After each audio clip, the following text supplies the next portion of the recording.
Good evening, my little creatures of the night. Mr. Wendigo back again, and boy, have I got a gateway to terror for you tonight. Let's see what the desert has whispered to me this time. Ah yes, here we are, the high country of northern New Mexico, Los Huertos, where the Sangre de Cristo mountains meet the high desert, and the wind tastes like dust and old secrets. Now, the Navajo people know better than to speak of certain things you don't name, because to name them is to invite them. Those who walk on all fours, skinwalkers, witches who violated the deepest taboos and learned to wear stolen skins. And the old ones, they'll tell you about the enemy way ceremony, a purification ritual for warriors coming home from battle. It severs the tie between the living and the dead.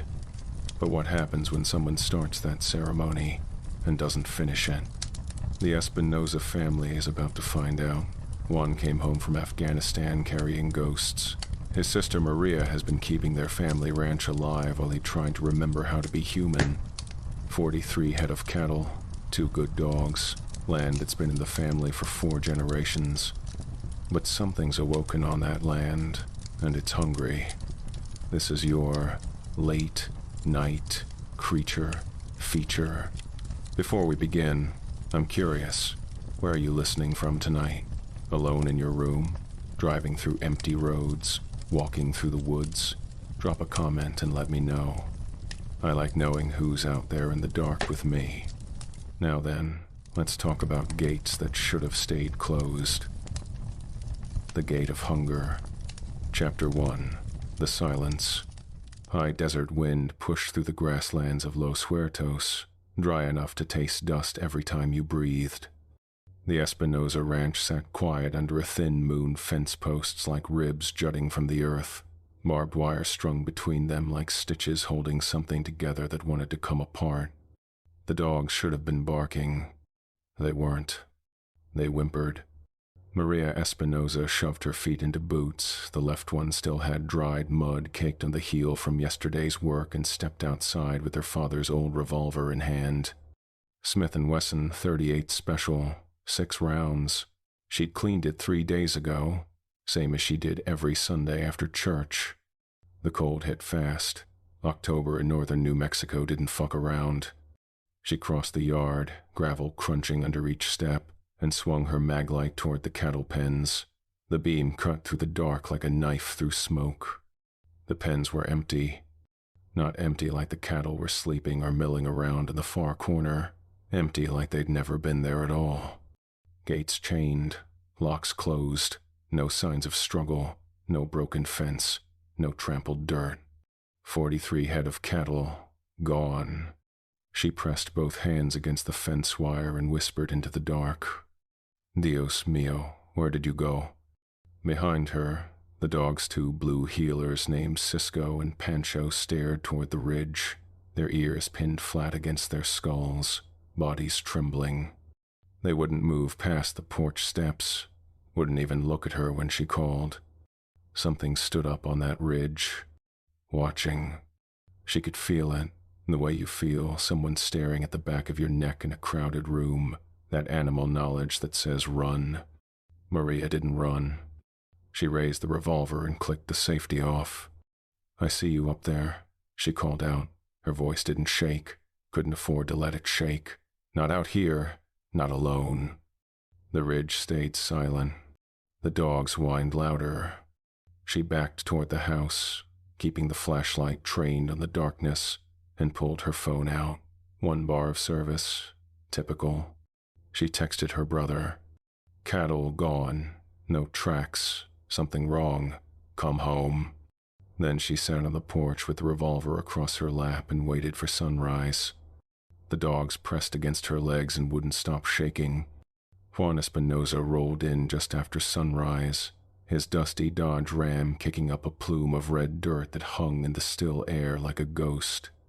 He killed the engine and stepped out 32 years old, built like someone who'd spent 6 years in the Marines and couldn't quite shake the posture, shoulders square, eyes sharp. Already scanning. Maria met him halfway across the yard and hugged him tight. They're gone, she said, all of them, Just gone. Juan pulled back and looked at her. You sure? Maybe they broke through somewhere. I checked every inch of fence. Her voice was steady, but her hands weren't. Gates are locked, wires intact. It's like they vanished. He walked the pens without speaking, crouched low, studied the dirt. The ground was compressed, packed down like something heavy had stood there, but there were no prints, no hoof marks, no scuffs, just smooth, undisturbed dirt. Like weight had been erased instead of moved. A cattle bell hung from the fence post near the water trough. It swayed slightly in the windless air. Juan reached out and steadied it. When's the last time you saw them? He asked. Yesterday evening. Fed them around 5. Everything was normal. And this morning? 3 a.m. Dogs woke me up, wouldn't stop whining. Juan stood and pulled his phone out. I'm going to get eyes on the property, see if someone drove them off. He went to his truck and pulled out his DJI Mavic drone, $1,200 he'd saved up working construction in Albuquerque before moving back. He powered it on and launched it skyward. The drone lifted and climbed, camera feed streaming to his phone. He watched the screen ridge line, piñon trees, dry arroyo snaking through the property like a scar. Then the feed tore apart. Static, violent, digital shredding. What the hell? Juan backed the drone up 20 feet. Picture returned, clear as glass. He pushed it forward again. Static. The image glitched and broke into pixelated fragments. He tried 3 more times. Same result. Every glitch happened over the same spot, a small basalt mound on the ridge, maybe 50 yards past the north fence line. There, he muttered. Something's interfering with the signal. Maria crossed her arms. Could be natural. Magnetic rock or something. Could be. Juan lowered the drone and locked eyes with her. I'm going to check it out. Juan, stay here. Keep the dogs inside. She didn't argue. They'd grown up on this land. She knew when something was wrong the same way you know when a bone's broken before the pain hits. Juan grabbed his Glock 19 from the glove box, 15 rounds, one in the chamber, and started walking. The mound sat at the base of a juniper cluster, half hidden by sagebrush and chamisa. Up close, it wasn't just rocks. It was deliberate. Basalt stones arranged in a circle. Weathered cedar ash filled the center. Animal bones, small ones, bleached white by the sun, were scattered around the outer ring like offerings. Or warnings. Juan crouched and brushed a hand across one of the stones. Cold at first, then a sharp burn like touching dry ice. Chemical. Wrong. He jerked his hand back. Something shifted behind him. He spun, hand on his Glock. A single hoof print sat in the dust, deep, split like a deer's. But it wasn't a deer print. Too wide, too heavy, and the impression was exact, like it had been stamped into the dirt instead of walked. He followed the tracks. They led east toward the arroyo, each one spaced 6 feet apart. Then they changed. Mid-stride, the hoof prints widened into something else. Long gouges, clawed, the size of a man's hand. Juan's breath caught. No animal walks like that. A whisper floated across the sagebrush, soft, almost gentle. Juan. He spun, raising the flashlight. Empty desert, nothing but wind and stone. He backed away from the mound, heart hammering against his ribs. Something was out here. Something that knew his name. That night he posted up near the cattle pens with his PVS-14 night vision monocular military surplus, $3,000 on the second-hand market, worth every penny. He didn't tell Maria what he was doing. She'd just try to stop him. The desert went quiet around 10 p.m. Coyotes called from the hills, then abruptly stopped. The dogs crawled beneath the porch and wouldn't come out, even when Maria called them. Cold crept across the yard, sudden, unnatural. The temperature dropped 20 degrees in 30 seconds. Through the NOD, Juan watched the fence line. Something moved near the water trough. Tall, too tall, long arms hanging past its knees, walking upright but wrong joints bending in places they shouldn't. It paused at the fence, tilted its head, then dropped to all fours in one smooth motion. Bones shifted, skin stretched. The thing moved like a spider, limbs articulating at angles that made Juan's stomach turn. He zoomed in. Eyes reflected the infrared, two flat white discs, round and wrong, like a person mimicking an animal, like something that had learned what eyes were supposed to look like but didn't quite understand the mechanics. It turned its head slowly, stared directly at him.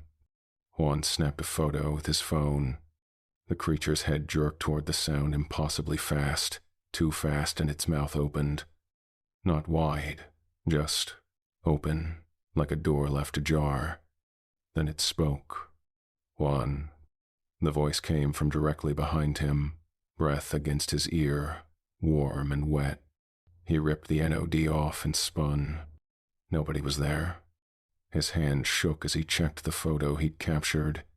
The image showed a shape crouched and the pen's skin stretched over too many angles, jaw slack and dislocated, legs bent backward like a deer that had been smashed into a man and left to dry. It wasn't blurry from motion. Reality itself refused to focus on it. The pixels around it were corrupted, glitching, like the camera couldn't process what it was seeing. A single thought hit him like a hammer. Skinwalker. He'd heard the stories growing up. Everyone had. You didn't talk about them. You didn't name them. And you sure as hell didn't go looking for them. But here it was. And it was hunting. Chapter 2. The First Blood. The next morning, Tomas Vigil found something at the far fence line. Not the cattle. Just what was left of them. 7 calves lay collapsed against the barbed wire, bellies untouched, hides smooth and intact but empty, completely empty, like someone had unzipped them and poured everything out. No blood on the ground, no struggle, no tracks, just skin and air. Tomas was 63, been working ranches since he was 12, seen coyotes rip, seen mountain lions drag, seen droughts and disease and every kind of death the land could throw at livestock. He'd never seen this. His hand shook as he pulled out his phone. The screen was cracked, had been for months. Couldn't afford to replace it, but it still worked. He called Juan. "You need to get out here. North fence, now." His voice didn't shake. Couldn't afford to let it shake. Not when something this wrong was happening. Juan and Maria arrived 10 minutes later. The sun was barely up. The sky still purple at the edges, that pre-dawn cold that makes your breath visible. Tomas stood a few feet from the bodies, hat in his hands, face gray. Juan knelt beside one of the calves. His fingers trembled against the cold morning air, not from cold, from recognition. He'd seen bodies like this before. Afghanistan, a village outside Kandahar, bodies arranged in a circle, opened but not eaten. The locals said it was a message from the jinn. The brass said it was psychological warfare. Juan never found out which. But he remembered the feeling, that animal knowledge that something was hunting. The tongue was split in two, not torn, surgically split, clean down the middle like someone had used a scalpel. He used his Gerber knife $80 blade, carried it for 6 years to roll the calf slightly. Its pupils had been carved out. Perfect circles. There was no scavenging, no bite marks, no signs of predation. Whatever did this didn't eat. It took. Maria covered her mouth. Dios mío. Juan stood slowly, boots crunching on the frost-hardened dirt. Tomas, when did you find them? About 20 minutes ago. Was checking the fence line like usual. He spat into the dirt. This wasn't here yesterday. I walked this exact spot at sunset. Nothing. So between sunset and sunrise, it killed 7 head and arranged them like some kind of ritual. Maria's voice was quiet. We need to call someone. Call who? Juan's voice was flat. Sheriff's gonna think we're crazy. Game and Fish will say it's a bear or mountain lion. Nobody's gonna believe this. Tomas crossed himself. My abuelo used to say, when the land goes quiet, it's because it's listening. When the animals flee, it's because something older moved in. Juan looked toward the ridge. You know what this is. It wasn't a question. Tomas met his eyes. You do too, Marine. You've seen enough death to know when it's wrong. Juan's jaw tightened. Skinwalker. The word hung in the air like smoke, heavy, dangerous. Maria stepped back. Those are stories. Campfire bullshit to scare kids. You saw the thing in the pens last night, Juan said. Through my NOD. You saw it move. She couldn't argue. Tomas looked at the bodies again. You can't kill what's already dead, mijo. Bullets won't stop it. Fire might, but probably not. And what do we do? You find someone who knows the old ways. Someone who can close doors that shouldn't have been opened. He pulled his keys from his pocket. I'm going home. Gonna tell my daughter to take the kids and go to Albuquerque for a while. You two should do the same. This is our land, Maria started. Land don't mean shit if you're dead. Tomas walked toward his truck, then paused. If you're staying, don't go out after dark. Don't answer if you hear voices. And for the love of God, don't look it in the eyes. He drove away, dust trail hanging in the still air. Juan pulled out his phone and took pictures of the bodies, the split tongues, the carved-out eyes, the way they were arranged. What are you doing? Maria asked. Documentation, in case. He didn't finish the sentence. In case we don't make it. They spent the morning calling everyone their grandfather used to know. Old ranchers, tribal elders, anyone who might know someone who dealt with this kind of thing. Most didn't answer. The ones who did hung up as soon as they heard the word Skinwalker. Finally, around noon, Maria got through to her second cousin in Shiprock. You need Gray Bear. The cousin said, He doesn't talk to many people, but he knows things. Things the churches don't like. Things the tribe doesn't like to admit still exist. Where do we find him? Trailer at the end of Route 36. Old Ford pickup out front. But Maria, he doesn't help for free, and he doesn't help everyone. What does he want? Truth, you lie to him, even once, he'll leave you to whatever's hunting you. Maria hung up and looked at Juan. We have a name. Good. Juan was assembling his gear again. Glock, Mossberg, boxes of shells. We go tonight. Juan. It killed Tomas's livestock. It killed ours. Next it'll kill us. I'm not waiting for that. He loaded the shotgun with practiced efficiency. I've done this before. This isn't a patrol in Afghanistan.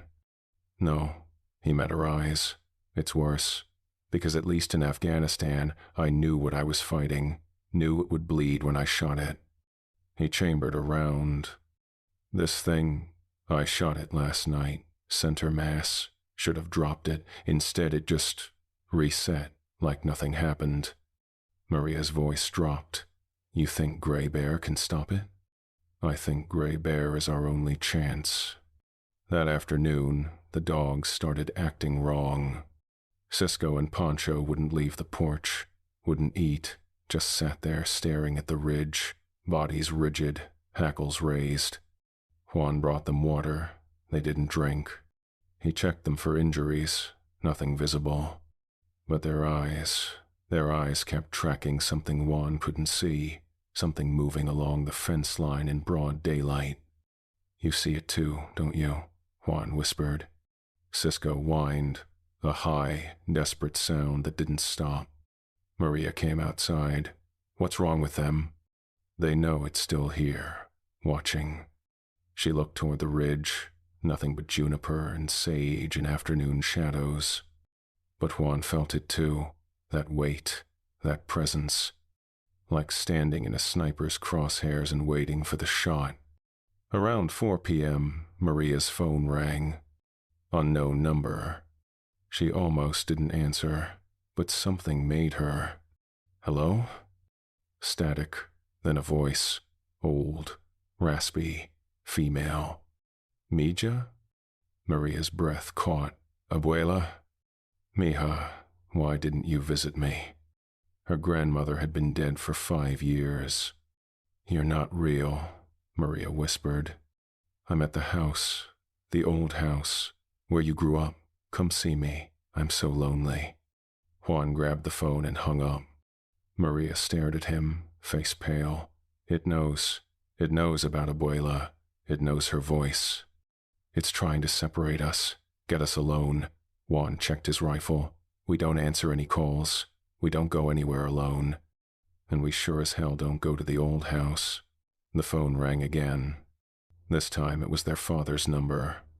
Dead 10 years. Juan let it ring out. A voicemail notification popped up. Against every instinct, he played it on speaker. Their father's voice, clear as day, the way he sounded before the cancer took him. Mijo, mija, I'm proud of you, both of you. Come to the ridge tonight. I want to see you. I want to tell you something I never got to say. A long pause. I forgive you. The message ended. Maria was crying. That's not him. I know, but it sounds exactly like him. I know. Juan deleted the voicemail. It's baiting us, trying to get us emotional, trying to make us stupid. He pulled her into a hug. Whatever that thing says, whatever voice it uses, it's not them, it's not Dad, it's not Abuela, it's just hunger wearing their faces. She nodded against his chest, but they both heard the phone ring again, and again, and again. They left for Gray Bear's place just before sunset, didn't tell anyone where they were going, didn't leave a note. If they didn't come back, nobody would know why. The drive took 40 minutes, Highway 53 cutting through empty desert, the sky bleeding orange and red as the sun dropped toward the horizon. Maria drove. Juan rode shotgun literally, the Mossberg across his lap, shells in his pocket. You think he'll help? She asked. Don't know, but we're out of options. They passed the old Gutierrez place. Lights on, normal. Then they passed the Navajo chapter house, closed, dark. The road narrowed, pavement gave way to gravel, then dirt. The trailer sat at the end of the road, half hidden by juniper and pinyon, a rusted Ford pickup out front, probably older than Juan. A single light burned in the window. Juan knocked. The door opened immediately. An elderly Navajo man stood in the doorway, deep-set eyes, weathered face, hair braided with red yarn and feathers. He wore a dark serape and smelled like cedar smoke and sage. He looked at Juan, then at Maria, then past them, toward the ridge they'd driven from.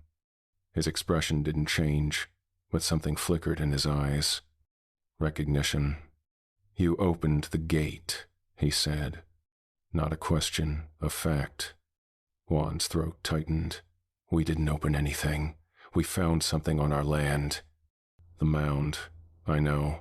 Gray Bear stepped outside and closed the door behind him. His movements were slow, deliberate.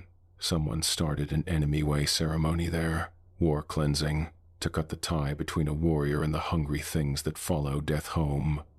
He looked directly at Juan when he said warrior. Maria whispered, who started it? Doesn't matter. They panicked, ran, left the gate open. Gray Bear walked toward his truck. Now anything hungry can crawl through, and it found you. Juan felt his stomach drop. Can you close it? Maybe. What do you mean, maybe? Gray Bear turned. The ceremony requires an anchor, someone to hold the door while it closes, someone carrying weight, someone the land recognizes as connected to the gate. He stared at Juan. Someone like you. Chapter 3. The Voices in the Dark. They drove back to the Espenoza ranch in Gray Bear's truck, the old man insisted, said his truck had protections, said things couldn't track him the same way. Juan didn't argue. Gray Bear sat in the driver's seat, one hand on the wheel, the other holding a bundle of sage that smoldered in a clay bowl on the dashboard. The smoke filled the cab thick, acrid, but somehow comforting. Tell me what you've seen, Gray Bear said. Juan told him everything, the missing cattle, the bodies, the thing with too many joints, the voices, the calls. Gray Bear listened without interrupting. When Juan finished, the old man was quiet for a long time. Finally, he spoke. You're a warrior, former Marine. No such thing as former. You carry it, in your walk, your eyes, your hands. Gray Bear glanced at him. You've killed. It wasn't a question.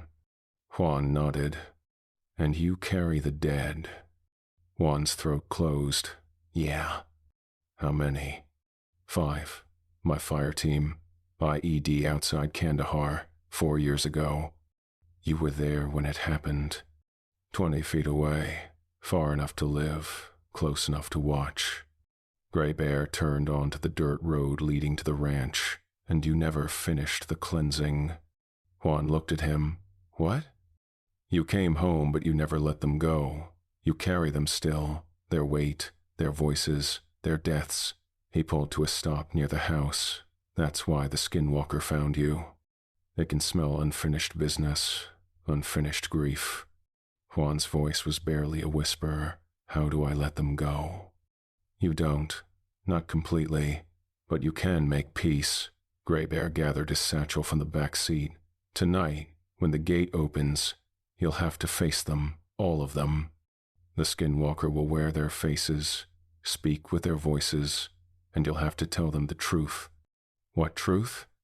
That you didn't save them, that you couldn't, that you're sorry. Juan felt something crack inside his chest. And if I can? Gray Bear's eyes were ancient and sad. Then the gate stays open, and it keeps feeding. They spent the next hour preparing. Gray Bear drew symbols in the dirt around the basalt mound, ancient marks that hurt to look at directly, lines that seemed to bend space at the edges, Navajo script mixed with something older, something that predated words. Juan and Maria hauled supplies from the barn, more gasoline, 2 50-gallon drums, $400 worth, road flares, ammunition, a chainsaw with a full tank, just in case. The dogs wouldn't leave the porch. They pressed themselves against the door and whined constantly, eyes fixed on the ridge. Around 6 p.m., Juan's phone buzzed. Text message from Tomas's number. Why did you let me die? Juan deleted it. Another message from Diego. I had a fiancé. Did you know that? She's alone now because of you. Delete. Another from Miller. You could have saved us. You just stood there. Juan threw the phone. It hit the dirt and the screen cracked. Maria picked it up. Don't let it get in your head. Too late. Gray Bear called them over to the mound as the sun touched the horizon. The sky was bleeding red, the shadows stretching long and wrong. Listen carefully, he said. When I start the ceremony, the gate will begin to open. The Skinwalker will come. It will try to break the circle. It will try to make you leave the protection. He looked at both of them. It will use everything you love, every regret, every fear, and it will sound real. It will sound so real that you'll want to believe it. Maria's voice was steady. How do we fight it? You don't fight it. You survive it. You hold the circle, and you wait for the gate to close. He pulled a pouch of black sand from his coat. This is Diuhiu's sacred sand. I'll pour it around us. Once the circle is complete, nothing can cross it. Juan checked his rifle. And if something gets inside before you finish, then we die. Simple, honest. Juan appreciated that. Gray Bear handed him a bundle of dried sage. If the Skinwalker speaks to you, burn this. The smoke disrupts its voice, weakens its hold. What if it doesn't work? Then say the truth, whatever truth it's trying to hide. That's the only weapon that cuts through a lie. The sun set. Temperature dropped 20 degrees in 10 minutes. Unnatural, wrong. They took positions around the mound, Juan with his rifle and shotgun, Maria with a .38 and a hunting knife. Gray Bear in the center with his cedar fire and sacred implements. The old man began to chant. Low, rhythmic, words in Navajo that Juan didn't understand but felt in his bones. The cedar fire flared. Through the NOD, Juan watched the desert. Movement at the north fence. Multiple contacts. 3, 4, 6 shapes circling the perimeter. All of them looked human. One was Tomas, his chest still split open, ribs visible. One was Diego, eyes carved out, tongue split. One was their father, gray hair, work-worn hands, the scar on his neck from a fence repair gone wrong. 3 more were Marines, full combat gear, faces covered in sand and blood. Sergeant Miller, Corporal Davies, Private First Class Jackson.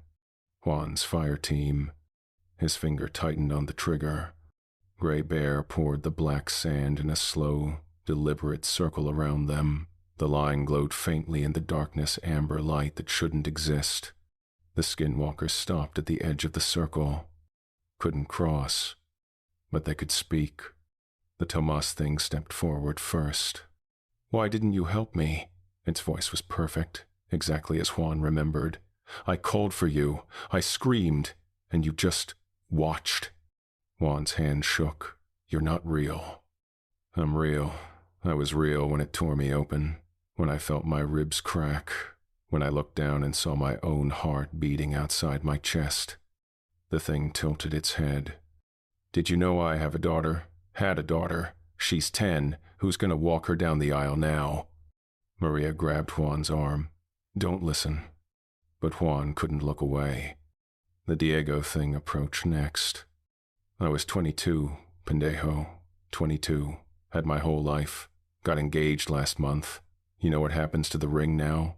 My fiancé has to bury it with what's left of me." Its carved-out eyes somehow still stared. "And you're still here, still breathing. Why?" Juan's voice cracked. "I didn't." "You didn't what? Didn't care? Didn't try hard enough? Didn't want to get your hands dirty?"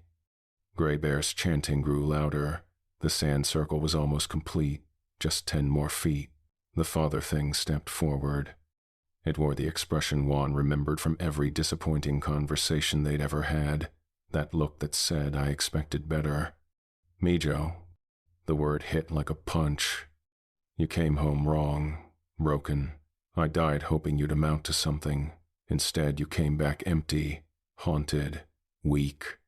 Juan's vision blurred. "I was a Marine. My father was a Marine. 3 generations of Espenoza served. And you couldn't even finish your contract without falling apart." Maria shouted, "That's not Dad. Dad was proud of you." But the thing just smiled. Was I really? Or was that just what he told you to make you feel better?" It leaned closer to the circle's edge. "Say my name, Juan. If you think I'm fake, say my name and prove it." Juan's finger moved to the trigger. The 3 Marines stepped forward in formation, perfect spacing, professional. Miller in the center, Davies to the left, Jackson to the right. Miller spoke first. "You left us?" His voice was exactly as Juan remembered. Command voice, the voice that kept them alive for 18 months until it didn't. IED went off and you were 20 feet away, far enough to survive, far enough to watch us bleed out while you called for a medevac that came too fucking late. Davies stepped forward. "My legs were gone, LT. Both of them, just gone. And you know what I remember? Your face, standing there, frozen, useless." Jackson was next. "I was 19, sir. 19. Had a girl back home. Was going to propose when I got back. You know what she got instead? A flag and a letter that says I died a hero." He laughed. "Hero? Like that means shit when you're bleeding out in the sand." All 3 spoke in unison. "You could have saved us." Juan dropped to his knees. Gray Bear thrust the burning cedar into the mound and shouted the final syllable. The earth screamed. Chapter 4. The Breaking. The mound split. not cracked, split, like a wound opening in the earth. Heat and darkness erupted upward, a column of pressure that bent reality at the edges. The air warped, twisted. Juan's vision doubled and tripled like he was looking through broken glass. The skinwalkers lunged, all of them, at once. They hit the circle's edge, and the sand flared bright amber light that seared Juan's retinas even through the NOD. The creatures shrieked and recoiled, but they didn't leave. They circled, prowling, testing the boundary. Gray Bear's voice rose to a fever pitch, words that felt older than the land itself, syllables that hurt to hear. The mound pulsed. Once. Twice. On the third pulse, something changed. The skinwalkers stopped moving. Their heads tilted in unison, all of them, same angle, same timing. Not 6 separate things. One thing, wearing 6 bodies. When they spoke, their voices overlapped into a single, terrible harmony. Juan Espenoza. His full name, all 3 parts, the name only his father used when he was in trouble. You carry the dead, you wear their weight like chains. You cannot close the gate while you still hold them. Gray Bear's chanting faltered.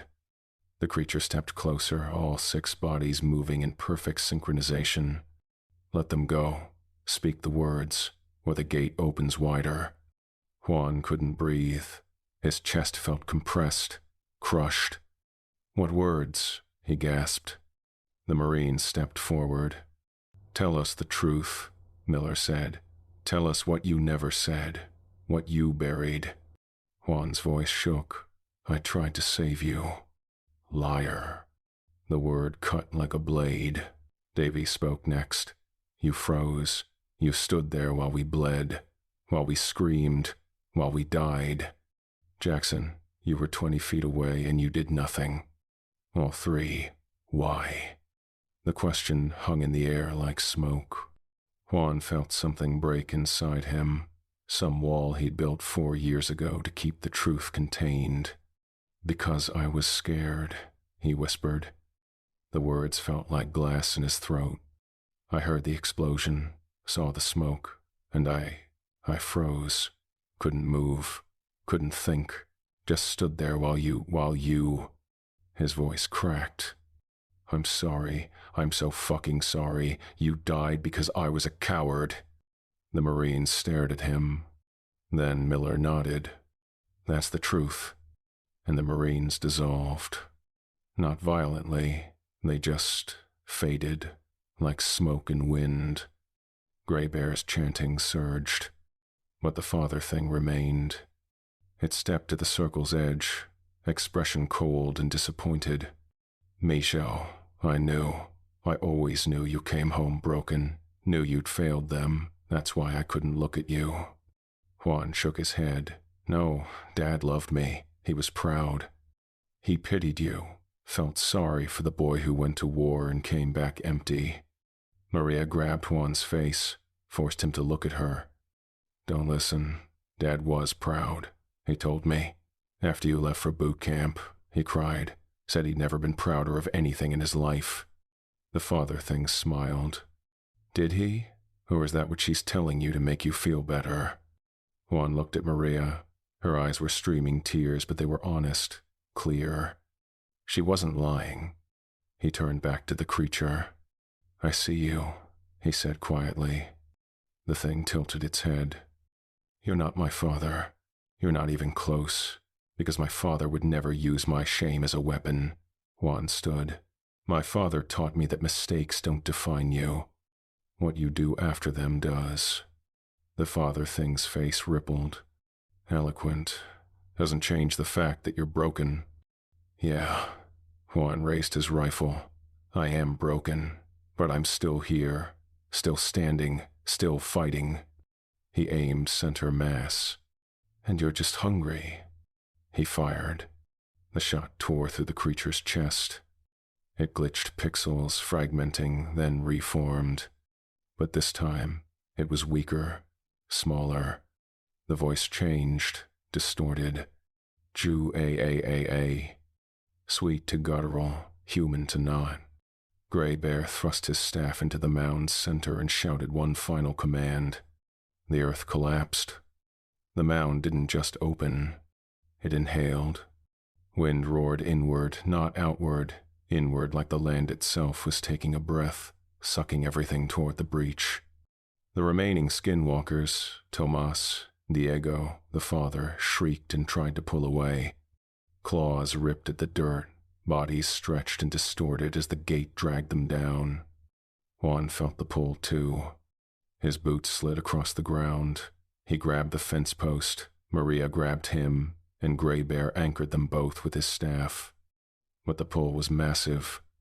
Like gravity had reversed, like the earth wanted to swallow everything. The Tomas thing went under first, sucked into the breach with a wet, final crunch, its scream cut off mid-note. Diego followed. His carved-out eyes stared at Juan into the last second. Then darkness took him. The father thing was strongest. It dug its claws into the basalt stones, face warping and shifting through a dozen different expressions. Misho, don't please. The voice cycled through everyone Juan had ever lost. Miller, Davies, Jackson, his mother, his grandfather, voices he'd forgotten until now. Help me. Juan watched it struggle. Part of him wanted to look away. Part of him needed to see this. Gray Bear's staff pulsed with light, amber and white, and something darker. The old man's voice was hoarse, cracking, but he didn't stop chanting. The father thing's grip failed.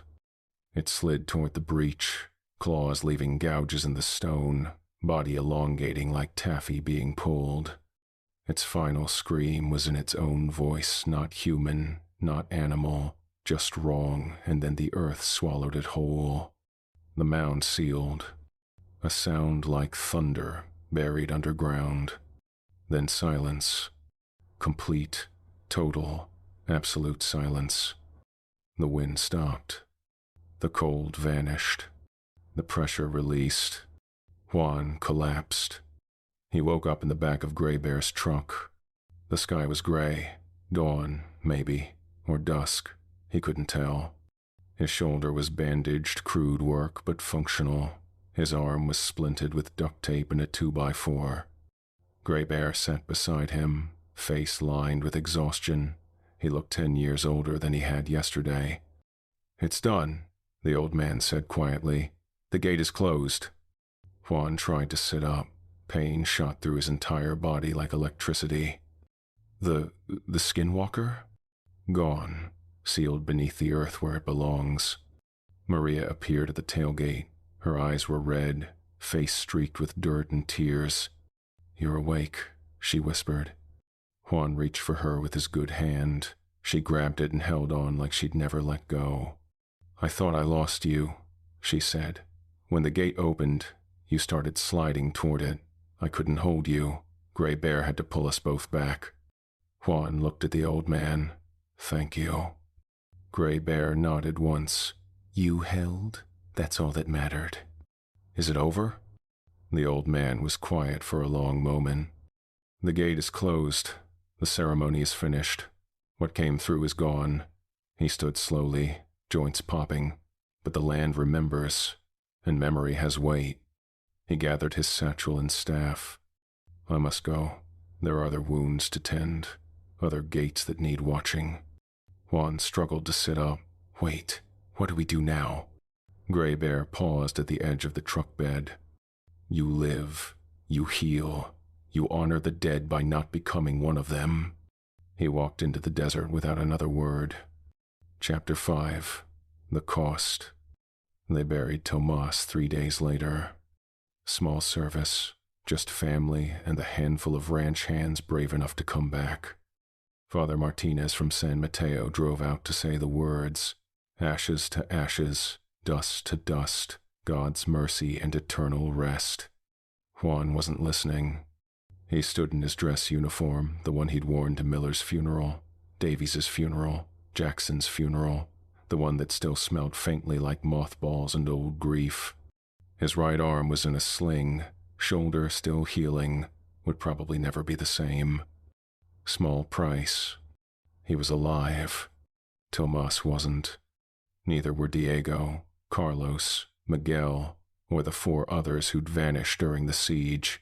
They'd found 2 bodies near the arroyo opened like the cattle, hollow and wrong. The other 5 were just gone. The sheriff ruled it animal attacks, mountain lions, said it happened sometimes in bad years. Nobody believed him, but nobody argued either, because what else were they going to say? After the service, people offered condolences, said they were sorry, said if there was anything they could do. Juan nodded and said thank you and didn't mean it. He didn't want their sympathy. He wanted his ranch hands back. Maria stood beside him, silent and pale. She wore their mother's black dress, the one from Dad's funeral, saved in a closet for exactly this kind of day. She hadn't spoken much since the gate closed. When she did speak, her voice was different, hollow, like something inside her had broken and she didn't know how to fix it. They drove home in silence. The ranch looked different in daylight, smaller, lonelier. The cattle pens were empty again. They'd sold the remaining herd to a buyer in Socorro. Got half what they were worth, but nobody wanted to keep livestock on land that smelled like death. The dogs were still there, still alive, but they weren't the same either. Cisco and Pancho wouldn't go past the porch, wouldn't even look toward the ridge. They spent their days pressed against the door, whining, waiting for something that never came. Juan stood on the porch and looked out at the land his family had bled for. Empty pens, scorched earth where they'd burned the bodies, a basalt mound on the ridge that now sat cold and silent. A ranch that felt haunted even in daylight. "We should sell," Maria said quietly. Juan shook his head. "No. Juan, this is ours. Dad's, Abuelo's. Great-grandfather came here in 1893 and built this place from nothing. I'm not giving it up. Even if it kills us." He didn't answer, because he didn't know. The nightmare started a week later. Not regular nightmares, not the ones he'd had since Afghanistan. These were different. He dreamed about the gate, about the moment it opened, about standing at the edge and looking down into the darkness. In the dreams, he could see them, all of them. Miller, Davies, Jackson, Tomas, Diego, his father. They stood in the dark below, looking up at him, not angry, not sad, just waiting. And every night, they whispered the same thing. "Come down, just a little closer. We miss you." Juan woke up drenched in sweat, gasping, fingers clawing at sheets. Maria heard him one night and came to his room. "You're dreaming about it," she said. Not a question. "Yeah, me too." She sat on the edge of his bed. "I keep seeing Tomas, keep hearing him call for help, and I just stand there." Juan pulled her into a hug. They sat like that for a long time, 2 broken people holding each other in the dark. Gray Bear said the gate was closed, Maria whispered. "I know." "Then why does it still feel open?" Juan didn't have an answer. Chapter 6. The Signs. 6 weeks later, things were almost normal. Almost. The ranch was running on a skeleton crew, just Juan, Maria, and 1 new hire named Eddie who didn't ask questions about what happened. They bought 8 head of cattle to replace the ones they lost. Started rebuilding. Life went on because it had to, but the signs were there. Small things at first. Footprints in the dirt near the fence line, bare feet, human-shaped, leading away from the ranch but never returning. Juan found them every morning. He stopped mentioning them to Maria. Then there were the calls. His phone would ring at odd hours, 2 a.m., 4 a.m., numbers he didn't recognize, sometimes local, sometimes not. He never answered. But the voicemails were always the same. Silence, breathing, then a voice. Sometimes it was Miller. Sometimes it was his father. Sometimes it was his own voice, distorted and wrong. Come back to the ridge, Juan. We're waiting. It's not finished. He deleted them without listening all the way through. But he saved one, just one. The voicemail from 3 days ago. His father's voice, clear, loving. Mejo, I'm proud of you. I'm sorry I never said it enough. Come to the ridge, let me tell you in person. He played it sometimes, late at night when he couldn't sleep. Hated himself for wanting it to be real. Maria started seeing things. Not hallucinations, not quite. Just shapes in the corner of her eye, movement that disappeared when she turned her head. She'd be in the kitchen making coffee and catch a glimpse of someone standing in the doorway. Tomas, Diego, their mother. But when she looked directly, nothing was there. She didn't tell Juan. Didn't want to worry him. But she started keeping the lights on at night, started checking the locks 3 times before bed, started sleeping with their father's revolver under her pillow. One night, she woke to someone standing at the foot of her bed. Their father. Gray hair, work-worn hands, the scar on his neck. He smiled at her. Meja, why are you still here? The ranch is dead. Leave before it takes you too. She grabbed the gun and fired. The shot tore through the window. Glass shattered. The figure was gone. Juan burst into her room, rifle raised. What happened? Maria was shaking, gun still pointed at the broken window. He was here. Dad was here. He told me to leave. Juan checked the room. Nothing. No footprints. No signs of entry. But the window was definitely broken. And the bullet hole in the opposite wall was definitely real. You saw him? Juan asked quietly. Yes. Did he look wrong, like the things at the gate? She thought about it. No, he looked normal. He looked like Dad. Juan sat on the edge of her bed. Gray Bear said the land remembers, said memory has weight. He looked at the broken window. Maybe we're just living with that memory. Maybe it takes time to fade. Or maybe it's not fading, Maria whispered. Maybe it's getting stronger. Eddie quit 2 weeks later. Didn't give notice, just stopped showing up. Juan drove to his place in Grants to check on him, found the trailer empty, front door wide open, Eddie's truck still in the driveway, but Eddie himself nowhere to be found. On the kitchen table, a note. I saw them, in the barn, all of them. They were calling my name. I can't stay. I'm sorry. Juan drove back to the ranch in silence. That night, he walked to the barn. The doors were closed, locked from the outside.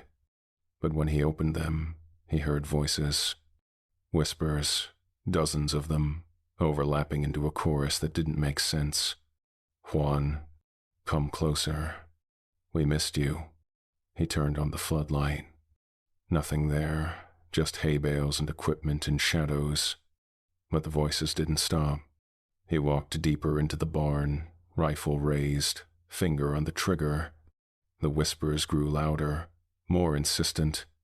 Just a little closer. We want to talk. We want to see you. He reached the back corner where they kept the feed. Something was carved into the wooden support beam. Fresh, deep gouges. 3 words. The gate remembers. Juan backed out of the barn and locked the doors. He didn't go back inside for 3 days. Chapter 7. The Watching. 8 weeks after the gate closed, Juan walked the property at dusk. The sky was bleeding red and purple, the shadows stretching long across the desert. Wind pushed through the junipers, cold October wind that tasted like winter coming. He carried his rifle out of habit, didn't expect to use it, didn't know if bullets even worked on what was out here now. But it was comforting. The dogs followed him at a distance, still wouldn't go past the fence line, still whined if he got too close to the ridge. Smart dogs. He walked the north fence, the spot where they'd found Tomas's body, the spot where the gate had opened and stopped. Fresh footprints, bare feet, human-shaped, leading away from the ranch toward the ridge, but only one set. No return tracks. His heart hammered once, hard. He crouched and touched the print, still fresh, still warm. Something had been here, recently. He followed the tracks. They led to the basalt mound, the place where Gray Bear had performed the ceremony, where the gate had opened and closed. The stones were cold now, no warmth, no pulse, just dead volcanic rock arranged in a circle. But there was something new. In the center, where the cedar ash used to be, someone had left an offering, a bundle of sage, a small clay bowl, and a photograph. Juan picked up the photograph with shaking hands. It was him, from Afghanistan, standing with his fire team, Miller, Davies, Jackson, and 2 others. All of them smiling, all of them dead now. He dropped the photo like it was burning. Who the fuck left this here?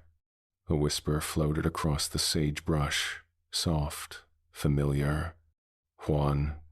He spun, rifle raised. Nothing, just wind and stone and falling darkness. Juan, come closer. The voice came from behind him now, directly behind him, breath against his ear. He didn't turn around. I see you, he whispered. The wind died. Silence. Then a voice not whispered, not distorted, but clear and close and wrong. Do you? It wasn't a question, it was a challenge. Juan turned slowly. A figure stood at the edge of the mound, tall, thin, skin pale as bone in the fading light. It wore his face. His exact face. Same scars, same haircut, same hollow expression he saw in the mirror every morning. The thing smiled. The gate is closed, but I'm still here, still watching, still waiting. It tilted its head. You can't kill me, Juan, because I'm you. I'm the part of you that died in that desert 4 years ago, the part that never came home. Juan raised his rifle. The thing didn't flinch. Go ahead, shoot, see what happens. Juan's finger tightened on the trigger, but he didn't fire, because he knew bullets wouldn't work. They never did. The thing laughed, his laugh, perfectly replicated, and faded into the darkness. I'll be here, always, watching, waiting, because this land remembers, and so do you. Then it was gone. Juan stood alone on the ridge, rifle loose in his hands, watching the sun disappear behind the mountains. The dogs howled from the ranch below, and somewhere in the dark, something whispered his name. Epilogue. Maria found him an hour later, still standing on the ridge. Juan? He didn't turn around. It's still here, he said quietly. Gray Bear closed the gate, but something stayed, something still watching. She looked at the mound, the offerings, the photograph. What do we do? Juan finally turned to face her. His eyes were tired, old. We live, we keep the lights on, we stay together, and we hope it gets bored. And if it doesn't? He looked back toward the ridge, toward the darkness spreading across the desert like ink in water. Then we survive, same as always. They walked back to the ranch together, dogs at their heels, rifle across Juan's shoulder. Behind them, footprints appeared in the dirt, bare feet, human-shaped, following them home. The dogs whined. Juan didn't look back, because he knew. Some doors never fully close, some gates never fully seal, and some hungers never stop. Folklore note. The Navajo tradition warns against speaking of ye naaldlooshii, those who walk on all fours directly. To name them is to invite them. To speak of them is to give them power. Skinwalkers are said to be witches who have violated the deepest taboos. They wear the skins of animals and take their forms, but the transformation is always wrong, always incomplete. The eyes are too human. The movements are too calculated, the mimicry too perfect. They are born from broken ceremonies, from warriors who cannot let go of the dead, from doors opened and never closed. The enemy way ceremony naaldlooshii is a purification ritual used to cleanse warriors returning from battle. It severs the spiritual ties to death and violence, allowing the warrior to return fully to the world of the living. But if interrupted, if abandoned halfway through, it leaves a wound in the world. A gate works both ways. When a warrior carries unfinished grief, when they hold the dead too tightly, when they cannot let go, the gate remains open, a crack in reality where hungry things can slip through, things that feed on guilt, on shame, on the weight of the dead. The Espenoza Ranch sits on land where old boundaries blur, where ancient ceremonies were performed for generations, where the earth remembers every drop of blood, every whispered prayer, every unfinished rite. Gray Bear closed the gate, but closing a gate doesn't erase what came through, doesn't erase the memory of its hunger. The land is always listening, and some hungers never stop. The tradition says, if you hear your name called in the desert at night, do not answer. If you see a loved one where they should not be, do not approach. If footprints lead away but never return, do not follow, because some invitations cannot be refused. Some doors, once opened, never fully close. And the dead remember those who couldn't let them go. Well, boys and ghouls, that wraps up another terrific tale from the vault. Poor Juan. Closed the gate but couldn't close the memory. Some doors seal, but the things that came through, they remember. If this story crawled under your skin the right way, hit that subscribe button. New creature features drop every day, and trust me, tomorrow's even nastier. Leave a like if you're checking your windows tonight, and drop a comment where are you watching from, what cryptid haunts your neck of the woods. Have you ever heard something call your name in the dark and really known you shouldn't answer? I'm always hunting for the next nightmare. Until next time, kiddies, keep your fires burning and your eyes on the trees. This has been your late night creature feature. I'm Mr. Wendigo.